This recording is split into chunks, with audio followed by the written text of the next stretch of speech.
FIFA एक ऐसी organisation है जो टेक्निकली नॉन प्रॉफिट है, लेकिन उसके पास $6 बिलियन से ज्यादा के एसेट्स हैं। एक ऐसा ऑर्गेनाइजेशन जो सिर्फ एक टूर्नामेंट से इतना पैसा कमा लेता है जो दुनिया के बहुत से कंट्रीज की जीडीपी से भी ज्यादा होता है।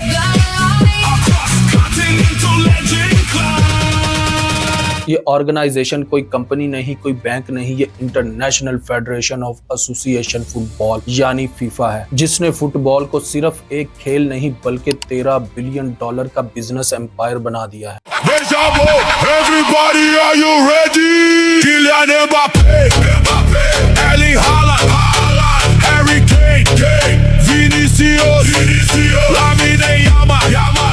सवाल यह है कि ये सब पैसा आता कहां से है और जाता कहां को है। आज हम फीफा के बिजनेस मॉडल की इस गहरी दुनिया में उतरते हैं, जहां ब्रॉडकास्टिंग, लीग, स्पॉन्सरशिप्स और टिकट्स इन सब के मिलने से एक ऐसी मशीन बनती है जो न सिर्फ पूरी दुनिया के फुटबॉल को कंट्रोल करती है बल्कि पैसा छापती है।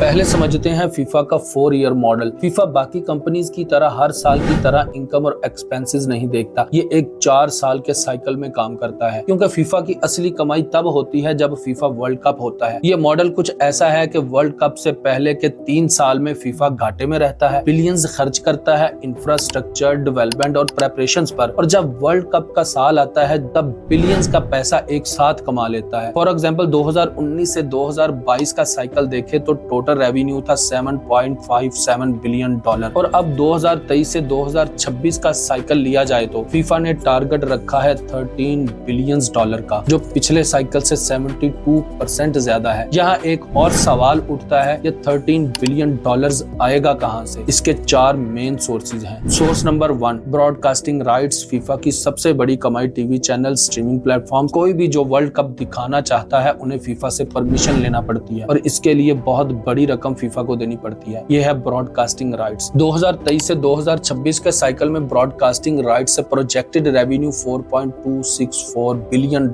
रखा गया है। यह पिछले साइकिल से $964 मिलियन ज्यादा है। फॉक्स और टेलीमुंडो ने यूएस राइट्स 2026 तक सिक्योर कर रखे हैं। सिर्फ यूनाइटेड स्टेट्स में ही राइट्स की वैल्यू कतर 2022 वर्ल्ड कप के मुकाबले में 94% ज्यादा है, और अब स्ट्रीमिंग प्लेटफॉर्म्स भी इस मैदान में कूद रहे हैं। DAZN जापान, इटली और स्पेन में टूर्नामेंट स्ट्रीमिंग कर रहा है। अब सवाल ये है कि ये वैल्यू 94% पहले से ज्यादा क्यों है या कैसे है? क्योंकि 2022 वर्ल्ड कप कतर में कम्युलेटिव व्यूअरशिप ऑलमोस्ट 5 बिलियन थी, और अगर दुनिया के 5 बिलियन लोग कोई भी इवेंट देख रहे हैं तो ब्रॉडकास्टर्स उस इवेंट को अपने प्लेटफॉर्म पर दिखाने के लिए कुछ भी कीमत देने को तैयार हो जाते हैं। अब देखते हैं सोर्स नंबर 2, स्पॉन्सरशिप्स और मार्केटिंग राइट्स। जब भी आप वर्ल्ड कप देखते हैं और एडिडास, कोका कोला, हुंडई या वीजा का लोगो देखते हैं, ये सब फीफा के ऑफिशियल पार्टनर्स हैं। ये कंपनीज फीफा को बड़ी रकम देती हैं ताकि उनका ब्रांड दुनिया के सबसे बड़े स्पोर्टिंग इवेंट के साथ जुड़ सके। 2019 से 2022 के साइकिल में मार्केटिंग राइट से रेवेन्यू था $1.795 बिलियन, और 2023 से 2026 के साइकिल में ये प्रोजेक्टेड है $2.693 बिलियन। फीफा के परमानेंट ग्लोबल पार्टनर्स जैसे एडिडास, कोका कोला और वीजा, और फिर वर्ल्ड कप स्पेसिफिक स्पॉन्सरशिप्स जो सिर्फ टूर्नामेंट के दौरान एसोसिएट होते हैं, दोनों कैटेगरी से फीफा बिलियन ऑफ डॉलर्स कमाता है। अब देखते हैं source number 3, ticketing and hospitality. ये वो पैसा है जो मैच के टिकट्स बेचकर आता है, और सिर्फ ऑर्डिनरी टिकट्स नहीं बल्कि वीआईपी हॉस्पिटैलिटी पैकेजेस भी होते हैं। कतर 2022 में फीफा ने टिकटिंग और हॉस्पिटैलिटी से $949 मिलियन से ज्यादा कमाया था। टोटल 3.1 मिलियन टिकट्स बिके और एवरेज स्टेडियम ऑक्यूपेंसी 96.3% रही थी। अब 2026 के लिए फीफा ने टिकटिंग और हॉस्पिटैलिटी से $3.097 बिलियन की प्रोजेक्शन रखी है, जो कतर से ऑलमोस्ट 3 गुना ज्यादा है। इसकी वजह है इस बार कुछ फैंस ने $33,000 तक एक सिंगल सीट के लिए दिए हैं, और टूर्नामेंट 3 कंट्रीज में हो रहा है, यूएसए, कनाडा, मैक्सिको। ज्यादा स्टेडियम्स, ज्यादा मैचेस और ज्यादा टिकट्स। अब आते हैं सोर्स नंबर 4 की तरफ, यानी लाइसेंसिंग राइट्स। ये थोड़ा टेक्निकल बट बहुत इंपॉर्टेंट सोर्स है। जब कोई कंपनी फीफा का लोगो या इंटेलेक्चुअल प्रॉपर्टी अपनी प्रोडक्ट पर यूज करना चाहती है तो फीफा को रॉयल्टी देनी पड़ती है। Video games, merchandise, collectibles, official jerseys, ये सब कुछ लाइसेंसिंग राइट्स का हिस्सा है। फीफा ने 2019 से 2022 के साइकिल में लाइसेंसिंग राइट्स से $769 मिलियन कमाए, जबकि 2023 से 2026 के लिए प्रोजेक्शन थोड़ी कंजर्वेटिव है, $669 मिलियन रखी गई है। 2025 से फीफा ने एक नया सोर्स ऑफ इनकम पैदा किया है, यानी क्लब वर्ल्ड कप 2025। फीफा ने 2025 में एक नया टूर्नामेंट लॉन्च किया जिसने इंडस्ट्री को हैरान करके रख दिया। न्यू फॉर्मेट का क्लब वर्ल्ड कप जिसमें 32 क्लब्स ने पार्टिसिपेट किया। इस टूर्नामेंट ने फीफा के साइकिल में $2 बिलियन के रेवेन्यू ऐड किए और पार्टिसिपेटिंग क्लब्स को $1 बिलियन डिस्ट्रीब्यूट किया गया और $1 बिलियन अपने पास रख लिया गया। यहाँ एक और सवाल जन्म लेता है, आखिर इतना सारा पैसा जाता कहाँ? एक कॉमन मिसकंसेप्शन है कि फीफा ये पैसा अपने पास रखता है। असल में फीफा एक नॉन प्रॉफिट ऑर्गेनाइजेशन है, तो टेक्निकली इसको ये पैसा कहाँ खर्च करना होता है, आइए देखें। पहला और सबसे बड़ा खर्चा कॉम्पिटिशंस और इवेंट्स। $13 बिलियन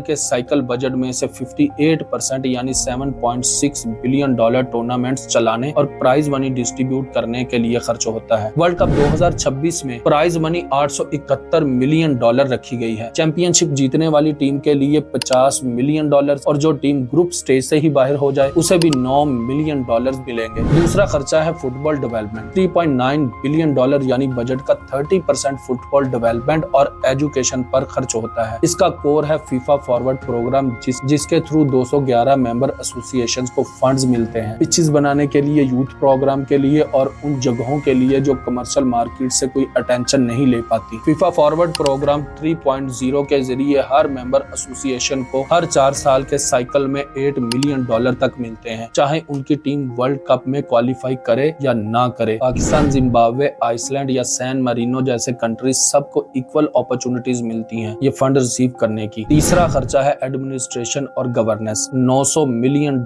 यानी बजट का 7% फीफा की अपनी एडमिनिस्ट्रेशन पर खर्च होता है। इसमें फीफा प्रेसिडेंट जानी इन्फेंटिनो की सैलरी भी है जो 2025 में क्लब वर्ल्ड कप के बोनस को मिलाकर अप्रोक्सीमेटली $6 मिलियन पर एनम थी। अब मैं आपको बताता हूँ एक हैरान कर देने वाली बात। फीफा ने 2023 में $390 मिलियन का लॉस उठा रखा है, 2024 में $616 मिलियन का लॉस और 2025 में $248 मिलियन का लॉस। टोटल 3 सालों में $1.25 बिलियन का कम्युलेटिव लॉस किया हुआ है। पर यह घबराने वाली बात नहीं है क्योंकि ये फीफा का प्लान है, ये इनका पैसे कमाने का स्टाइल है। वर्ल्ड कप से पहले के सालों में फीफा अपने रिजर्व से खर्चा करता है और जब वर्ल्ड कप का साल आता है तब बिलियन ऑफ डॉलर्स कमा लेता है और पूरी साइकिल प्रॉफिटेबल हो जाती है। प्रोजेक्शंस के मुताबिक फीफा 2023 से 2026 के पूरे साइकिल में $1 बिलियन से ज्यादा नेट प्रॉफिट कमाएगा और दिसंबर 2025 तक फीफा के पास $974 मिलियन कैश और बैंक अकाउंट्स में था, प्लस $5 बिलियन से ज्यादा फाइनेंशियल एसेट्स मौजूद हैं। स्ट्रेटेजिक रिजर्व्स ऑलमोस्ट $2.7 बिलियन के करीब है।